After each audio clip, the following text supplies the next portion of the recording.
अभिवादये अहमस्मि नारायण दत्तमिश्रः अत्र भवतां स्वागतम् एतस्मिन् डीडी न्यूज़ वार्ता प्रसारणे आदौ प्रमुखाः वार्ताः। वेनेजुएला देशस्य कार्यवाहक राष्ट्रपतिपदासीना डेल्सी एलोइना रोड्रिग्स गोमेज इत्यसौ अद्य नवदिल्ल्यां प्रधानमन्त्रिणं नरेन्द्रमोदिनं सम्मिल्य द्विपक्षस्तरीयं संवादं कुर्यात्। संवादक्रमे नेतृद्वयेन वाणिज्य निवेशोर्जा क्षेत्रेषु इतोपि सहयोग समृद्धि विषये चर्चा विधीयेत।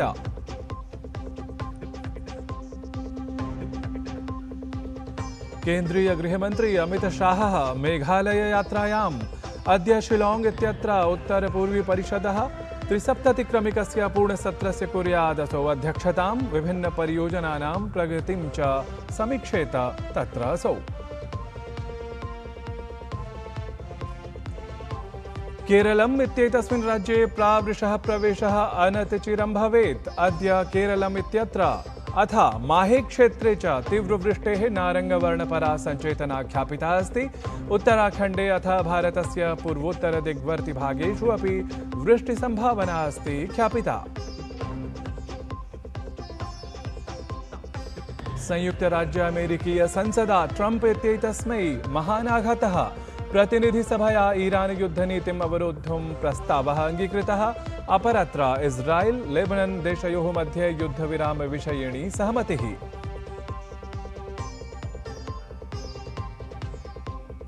अथ इंडोनेशिया ओपन इत्येतस्याः प्रतियोगितायाः प्रागुपान्त्यचक्रे अद्य पीवी सिन्धु इत्यसौ दक्षिणकोरियादेशस्य आन से योंग इत्येतस्याः विरुद्धं स्पर्धेत। अथ पुरुषैकलवर्गे आयुष शेट्टी इत्यसौ हांगकांग देशस्य ली इत्येतं विरुध्य स्पर्धेत।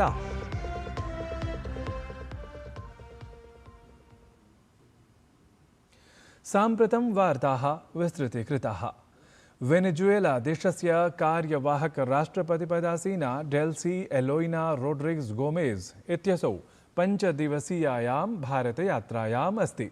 अद्यासौ नवदिल्ल्यां प्रधानमन्त्रिणा नरेन्द्रमोदिना सह द्विपक्षस्तरीयसंवादं कुर्यात्। एतस्मिन् अवधौ द्वयोः नेत्रोः मध्ये वाणिज्यनिवेशोर्जा स्वास्थ्यौषधिक्षेत्रेषु सहयोगसंवर्धने अपि विशेषचर्चा जायेत। विदेशमन्त्रालयस्य अनुसारेण भारतस्य सार्वजनिकक्षेत्रवर्तिनः समवायाः वेनेजुएला देशस्य ऊर्जाक्षेत्रे विशिष्टं निवेशं कृतवन्तः। एतया यात्रया भारत वेनेजुएला देशयोः मध्ये द्विपक्षीयसम्बन्धाः इतोपि दृढतराः भवेयुः इति सम्भाव्यमानमस्ति। प्रधानमन्त्रिणः नरेन्द्रमोदिनः अध्यक्षतायां नवदिल्ल्यां केन्द्रीयमन्त्रिमण्डलीयम् उपवेशनं समभवत्। एतस्मिन् उपवेशनविशेषे मुख्यतः 6 निर्णयाः स्वीकृतं जाताः। पश्चिमेशियावर्तिनि क्षेत्रे प्रवर्तमानायां संघर्षस्थित्याम् एविएशन टर्बाइन फ्यूल इत्यस्य इन्धनविशेषस्य मूल्यम् इतोपि वृद्धमस्ति। प्रशासनेन अधुना एटीएफ इत्येतदर्थं मूल्यस्थिरीकरणकोषः निर्मितः अस्ति। एतदर्थं च प्रशासनेन 10,000,कोट्यधिकानां रूप्यकाणां राशिः अपि सर्वथा अनुमतः। केन्द्रीयमन्त्रिणा अश्विनी वैष्णवेन विज्ञापितं यत् सामान्यजनेषु वर्धमाना मूल्यपीडकारणात् अतिरिक्तः आर्थिकभारः न भवेत्। एतदर्थं निर्णयः एषः अभिस्वीकृतः अस्ति इति।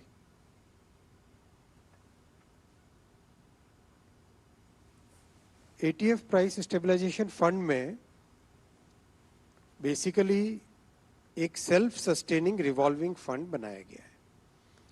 सेल्फ सस्टेनिंग रिवॉल्विंग फंड के माध्यम से ATF price for the airline carriers who want to participate in this, उनको एक स्टेबल एटीएफ प्राइस अभी करंट क्राइसिस के दौरान मिलेगा। दिल्ल्यां तावत् प्रदूषणं न्यूनं विधातुमपि विशिष्टः निर्णयः केन्द्रीयमन्त्रिमण्डलेन गृहीतः। एतस्य निर्णयस्य अनुसारेण दिल्लीतः पुरातनानि बसयानानि भारवाहियानानि च अपसारयिष्यन्ते। एतस्य निर्णयस्य प्रभावः दिल्ल्याः प्रायः 2,00,000 भारवाहियानेषु अथ 16,000 संख्याकेषु बसयानेषु भविष्यति। एतदर्थं 5,000,कोट्यधिकरूप्यकाणि आवंटितानि अपि सन्ति। प्रशासनेन एतदपि विज्ञापितं यत् प्रारम्भे एषा योजना वर्षद्वयार्थम् एव प्रवर्तेत इति। ट्रक्स और बसेस दिल्ली में एनसीआर में इनको रिप्लेस करने का एक 5041 करोड़ रुपीस का फंड, एक स्कीम आज अप्रूव हुई है कैबिनेट में। अगर हम डेटा देखें तो BS1 to BS4 जो व्हीकल्स हैं, पुराने वाले व्हीकल्स हैं, वो 67% मोर CO और 97% मोर पार्टिकुलेट मैटर एमिट करते हैं compare to the BS6 vehicles. इसको इंसेंटिवाइज करने के लिए आज कैबिनेट में अप्रूव हुआ replacement of old trucks and buses registered in Delhi NCR to BS6 और EV और CNG व्हीकल्स। केन्द्रीय मंत्रिमंडलीय निर्णयक्रमे प्रशासनेन तावत् ओडिशा, बिहार, मध्यप्रदेश, तेलंगाना राज्येषु राष्ट्रीय राजमार्ग विस्तारपराः सम्बद्धाः च अनेक परियोजनाः अपि सर्वथा अनुमताः। यातायात सौविध्यवर्धनेन क्षेत्रीयार्थिक विकासः अपि भवेत् इति प्रशासनस्य वस्तुतः लक्ष्यविशेषः। This project is for connecting the entire coastal areas of Odisha। Rameshwar यानी चिलिका के पास में जो है, वहाँ से पारादीप की ट्रैवल टाइम बहुत कम हो जाएगी और जो इम्पोर्टेंट प्लेसेस हैं, जगन्नाथ महाप्रभु जी का मंदिर, कोणार्क सन टेम्पल, पुरी बीच, इन सब का कनेक्टिविटी पूरी इंटरनेशनल एयरपोर्ट जो अपकमिंग एयरपोर्ट है उससे कनेक्टिविटी होगी। बहुत इंपॉर्टेंट प्रोजेक्ट आज अप्रूव हुआ है बिहार में, खगड़िया पूर्णिया सेक्शन। इस पूरे सेक्शन में काफी हाईवेज बने इन 10 वर्षों में और पूरी रोड कनेक्टिविटी ट्रांसफॉर्म हुई है। इस ट्रांसफॉर्मिंग रोड कनेक्टिविटी में और इम्प्रूवमेंट लाए और जनता की जो एक्सपेक्टेशंस हैं, हमारे जनसाधारण की साधारण मानवी की जो एक्सपेक्टेशंस है, मिडिल क्लास की जो एक्सपेक्टेशंस है, उसके तहत आज खगड़िया से पूर्णिया सेक्शन को लिया गया है। इस सेक्शन की लेंथ है 144 किलोमीटर्स और कॉस्ट आएगी 3,936 करोड़ रुपीस। 4 लेनिंग होगी और proper access control, high speed road corridor के तरीके से इसको डेवलप किया जाएगा। भारतं समायातः नेपालदेशस्य शासनाधिकारिणः राष्ट्रीय स्वतन्त्र पार्टी इत्येतस्य दलस्य अध्यक्षः रवि लामिछाने इत्यसौ प्रधानमन्त्रिणं नरेन्द्रमोदिनम् अमिलत्। प्रधानमन्त्री नरेन्द्रमोदी एतस्य मेलनस्य चित्राणि एक्स इत्याख्ये सामाजिकान्तर्जालपटले प्रकाशितवान्। तेन तत्र लिखितं, नेपालदेशस्य राष्ट्रीय स्वतन्त्र पार्टी इत्येतस्य दलस्य अध्यक्षं श्रीमन्तं रवि लामिछाने इत्येतं सम्मिल्य अहम् अत्यन्तम् आनन्दितः अभवम्। सहभागिता संपन्नस्य समृद्ध भविष्यस्य लक्ष्येण समन्वितायाः तदीयेच्छायाः अहं स्वागतं करोमि, अथ तामिच्छाम् अहं पूर्णतः अनुमोदयामि। देशद्वयस्य विशिष्टान् बहुआयामि सम्बन्धान् नवोन्नतशिखरं प्रति नेतुं नवप्रशासनेन सह वयं तत्पराः स्मः इति।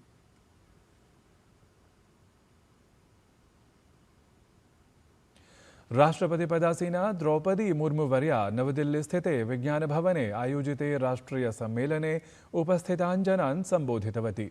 एतत् सम्मेलनं जनजातीय कार्यमन्त्रालयेन आयोजितमासीत्, यस्य उद्देश्यं जनजातीय विकासाभिकरणानां तत्सम्बद्धानां परियोजनानां च सुदृढीकरणमात्रमासीत्। एतस्मिन् अवसरे द्रौपदी मुर्मुवर्या उक्तवती यद् आदिवासिनः वनवासिनः वा सांस्कृतिकदृष्ट्या अत्यन्तं समृद्धाः भवन्ति, एते अतीव क्षमतासम्पन्नाः सन्तः आत्मसम्मानेन सह जीवनं यापयन्ति इति। एतेषाम् उन्नयनार्थं निरन्तरप्रयत्नाः विधेयाः इत्यपि सा विशेषतः प्रतिपादितवती। आदिवासी सांस्कृतिक रूप से बहुत रिच है, बहुत धनी है, उनके पास संस्कृति का कोई अभाव नहीं।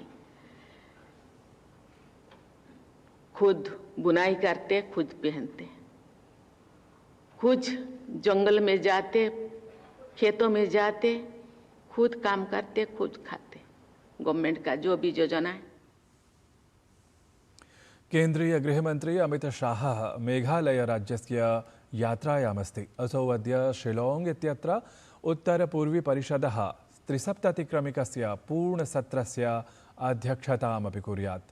तत्रैव विभिन्नपरियोजनानां प्रगतिम् असौ विशेषतः समीक्षेत।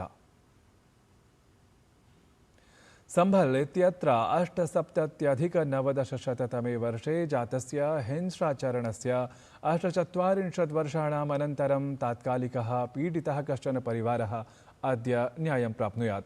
रामचरणदासरस्तोगी इत्यसौ तु अधुना इहलोके नास्ति, परं तत् कुटुम्बः अधुना चिरप्रतीक्षायाः अनन्तरं योगीप्रशासने तावत् साभारान्वितः जायते।